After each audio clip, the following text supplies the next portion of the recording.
All right, here's the story of the Radeon HD 4550. You know, the ATI Radeon HD 4550 isn't the kind of graphics card people usually get nostalgic about.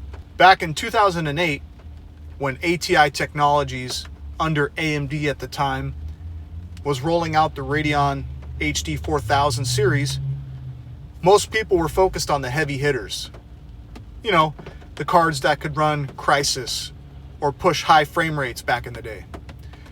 But quietly, sitting at the bottom of that stack was the 4550. And the 4550 had a very, very specific job.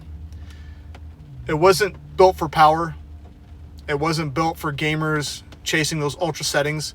It was built for everyday people. This was a time when 1080p video was still kind of a big deal, and streaming wasn't everywhere like it is today, and Blu-ray was king at that time. A lot of computers struggled to play high definition video smooth. You know, we don't deal with that nowadays because the technology is just there right now. But see, this is where the 4550 stepped in. With its UVD 2.0 video engine, it could handle HD playback without stressing out your CPU, which at that time was actually a pretty big deal. And then there was the design portion of it.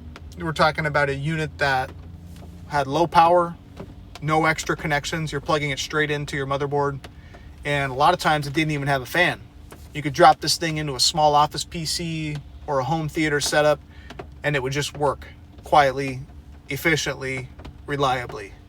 And if you're interested in hearing about the gaming portion of the 4550, it could game on some older titles, lower settings, nothing too demanding.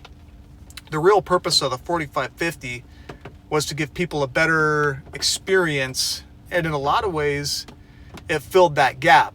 And this was before CPUs could handle everything on their own, thus benefiting even having that 4550 in your PC, taking some of that stress off the CPU. I think it's worth remembering this old piece of history known as the HD 4550.